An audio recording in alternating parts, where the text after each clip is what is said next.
नमस्कार, मैं हूं नगमा। आप देख रहे हैं बिहार का दंगल। कल बिहार में पहले दौर की वोटिंग है, लेकिन चुनावी तापमान कितना बढ़ गया है वो नीतीश कुमार की भाषा से समझा जा सकता है। अमूमन वो शालीन माने जाते हैं, लेकिन हाजीपुर में आज रैली करते हुए एक बार फिर उन्होंने शालीनता की हद तब पार की जब लालू यादव पर हमला किया, ये याद दिलाते हुए कि उनके कितने बच्चे हैं। कहा जा रहा है कि कहीं ये उनकी हताशा तो नहीं। तेजस्वी ने इसका जवाब दिया है, लेकिन शालीन लहजे में। किसी को चिंता है 8-8, 9-9 बच्चा बच्ची पैदा करता है, क्या मालूम है किसी को? बेटी पर भरोसा ही नहीं, कई बेटियां हो गई तब बेटा हुआ। और आप सोच लीजिए कैसा बिहार बनाना चाहते, ऐसा ही बिहार बनाना चाहते। नीतीश कुमार जी नरेंद्र मोदी जी को निशाना बना रहे हैं। नरेंद्र मोदी जी भी 6-7 भाई बहन हैं, और हमने तो पहले भी कहा है कि नीतीश कुमार जी पूरी तरीके से थक चुके हैं, शारीरिक और मानसिक रूप से वो थक चुके हैं। अब कितना भी वो हमको गाली दें, कितना भी उल्टी चीज़ें बात करें, लेकिन बेरोजगारी पर वो बात नहीं करना चाहते, कारखाने पे वो बात नहीं करना चाहते, पलायन, गरीबी, भूखमरी पे वो बात नहीं करना चाहते हैं। और हमने तो बोला है कि उनका जो भी बोला हुआ वक्तव्य है वो हमारे लिए आशीर्वाद के रूप में है। दूसरी बात, अगर ऐसी बोली अगर वो बोलते हैं तो कहीं ना कहीं से महिलाओं का जो है मर्यादा जो है उसको ठेस पहुंचाने का वो काम कर रहे हैं। तो ये है भाषा का स्तर, आरोप प्रत्यारोप। तेजस्वी शालीन ही नजर आए जब उन्होंने जवाब दिया। और अब चुनाव पर लौटें। कल पहले दौर की वोटिंग है। कल ही प्रधानमंत्री मोदी बिहार जा रहे हैं।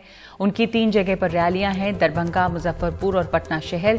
इसके पहले तेजस्वी ने प्रधानमंत्री से 11 सवाल पूछे हैं। पर पहले कल कहां कहां वोटिंग है ये आपको बता दें। बिहार विधानसभा चुनाव में पहले चरण के जबरदस्त प्रचार अभियान के बाद मतदान कल सुबह है और 16 जिलों में 71 सीटों पर वोट पड़ने हैं। जेडीयू कल की 71 में से 35 सीटों पर लड़ रही है। बीजेपी 29, आरजेडी 42 और कांग्रेस 20।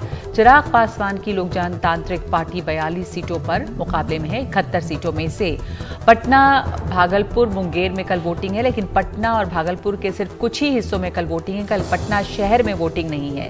लखीसराय और शेखपुरा में वोटिंग हो रही है। सासाराम, भोजपुर, बक्सर, कैमूर, अरवल, गया, औरंगाबाद, जहानाबाद, जमुई, बांका, नवादा, इन जिलों में कल वोटिंग है।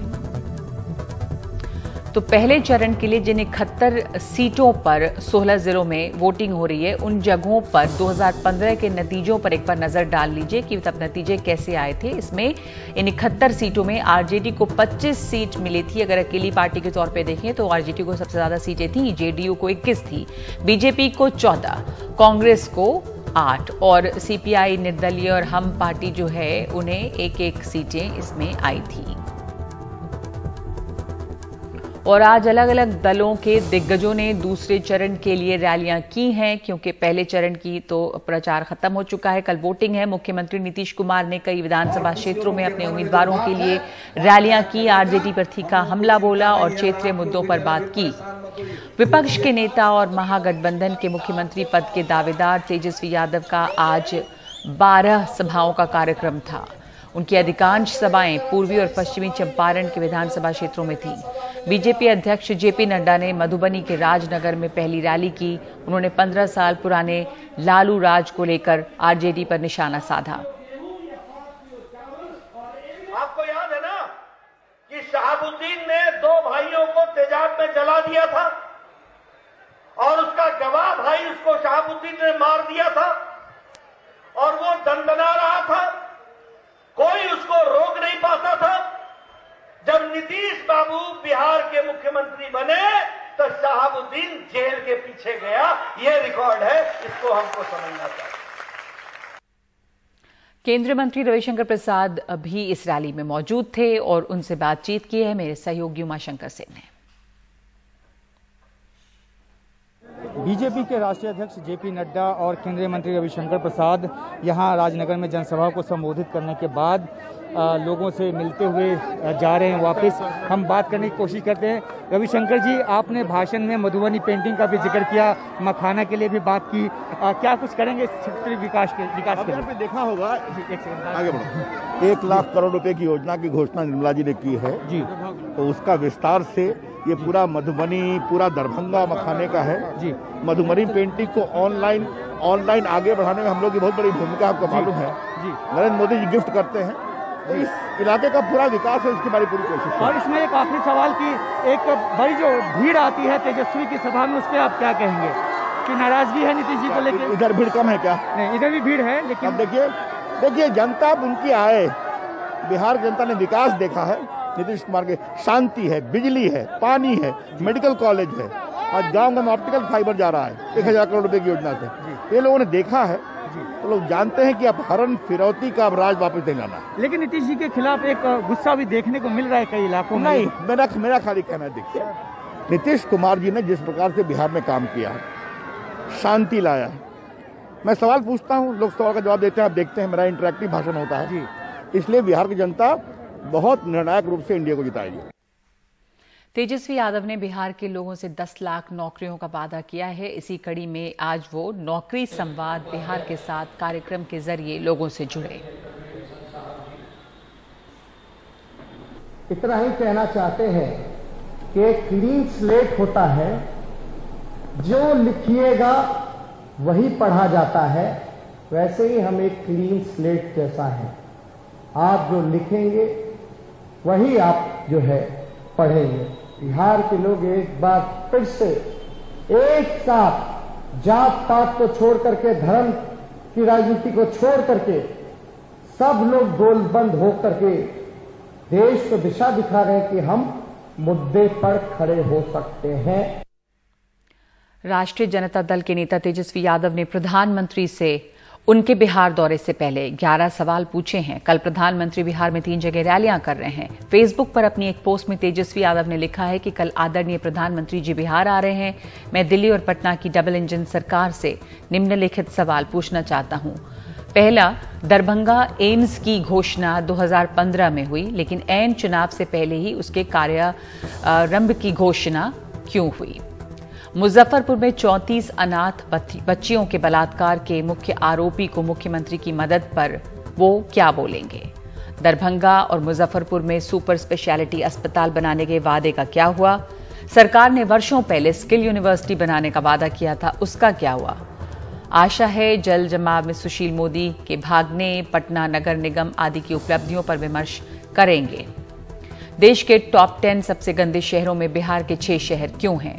39 सांसदों के बावजूद मुख्यमंत्री पटना यूनिवर्सिटी को सेंट्रल यूनिवर्सिटी का दर्जा क्यों नहीं दिला पाए? देश की सबसे युवा आबादी वाले प्रदेश में सबसे ज्यादा बेरोजगारी क्यों?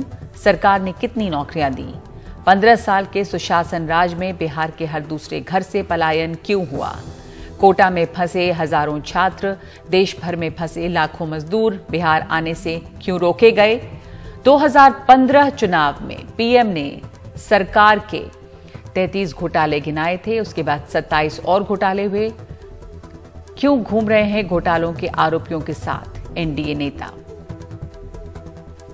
इन सवालों का जवाब उम्मीद करते हैं तेजस्वी यादव की प्रधानमंत्री उन्हें देंगे। प्रधानमंत्री नरेंद्र मोदी का कल बिहार में व्यस्त कार्यक्रम है। वो 3 रैलियां कर बीजेपी उम्मीदवारों के लिए वोट मांगेंगे। प्रधानमंत्री सुबह 11 बजे दरभंगा में अपनी पहली रैली करेंगे।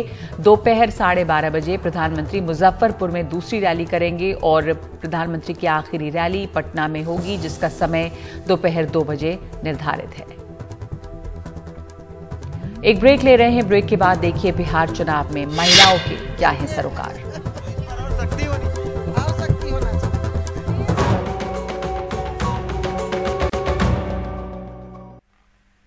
बिहार की महिलाएं नीतीश कुमार और जेडीयू का एक बड़ा वोट बैंक मानी जाती हैं। इस विधानसभा चुनाव में महिलाओं को शराबबंदी, लड़कियों को साइकिल देना और पंचायत में 50% आरक्षण के मुद्दे पर महिलाएं क्या सोचती हैं, कुछ महिलाओं से बात की है हमारे संवाददाता रवीश रंजन शुक्ला ने। शराबबंदी जो माता जी हुई उससे क्या फायदा? शराबबंदी हुआ है, लेकिन चोरी का शराब तो मिल रहा है। अच्छा, पिए रहा आदमी, नहीं पी रहा, ऐसा बात नहीं है। पी रहा है आदमी? हाँ पी रहा है, देखते तो इस पर और सख्ती होनी चाहिए। और सख्ती होना चाहिए। 3 साल हो गया, हम लोग एलपीसी बना के दिए, वार्ड कमिश्नर राजेश है, एलपीसी सब चीज साइन करा लिया, बोला आपका नाम आया। हम लोग एलपीसी तक बना के दिए, सब चीज मोटेशन करा के सब चीज दिए, मगर अभी तक हम लोग को नहीं कुछ नहीं हुआ। 9 से 10 खाने वाले हैं सर। अभी जब राशन कार्ड बनने के लिए शुरू हुआ उसमें भर कर दिए, 1 से 10 का नाम आया, 9 आदमी में 1 से 10 का सीरी नाम आया। हम लोग बहुत गरीबी से झूल रहे हैं। अब देखिए, अब 4-5 आदमी परिवार खाने वाले हैं, हम लोग कैसे जिएंगे? घर है खपरेला का है, घर टूट गया, राशन कार्ड है। नीतीश कुमार सरकार को पसंद करते हैं कि नाराजगी है? नाराज करते हैं सर, दारू तो बंद हो गया। हाँ। लेकिन मतलब कि जो फोटरिंग चलता है, सुइया गोटी चलता है, निशान वाला, छोटा छोटा बच्चा 12 साल 16 साल का बच्चा निशान करता है, निशान से शरीर खत्म हो रहा है पूरा। नशा कर रहा है? निशान कर रहा है, हर अथी मेडिकल में मिलता है सर। आप कितना नंबर दे रही हैं? 9। 10 में से 9।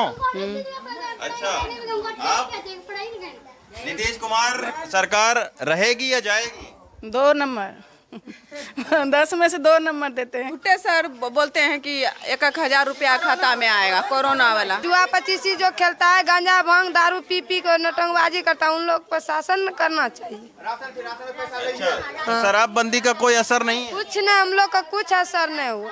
सारे लोग पी रहे हैं? हाँ एकदम पी, तब पूरे हम लोग एकदम परेशाने रहते हैं। इससे अच्छा हम लोग सोचते हैं मर जाए, वो अच्छा हो। अभी जाके मेरा घर देखिए कौन स्थिति में।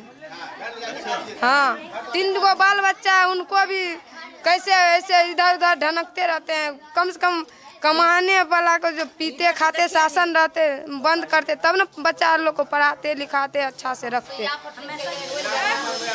हम लोग को रहने का हाँ रोजगारों और कुछ नहीं करता है, कोई भी अवस्था नहीं घर रहने के लिए घर है नहीं कुछ नहीं। हम लोग को रोजगार चाहिए, महिला लोग के लिए। घर में सब बैठे रहती है, कोई चीज का यहाँ होना चाहिए रोजगार महिला लोग के लिए। तो ये नीतीश कुमार सरकार के बारे में ये महिलाओं की राय आपने सुनी, और हम ये उम्मीद करते हैं कि जो शिकायतें हैं महिलाओं की उनको दूर करने की दिशा में सरकार आगे बढ़ेगी। बेगूसराय से संतोष और मुन्ना के साथ रवीश रंजन शुक्ला, NDTV इंडिया।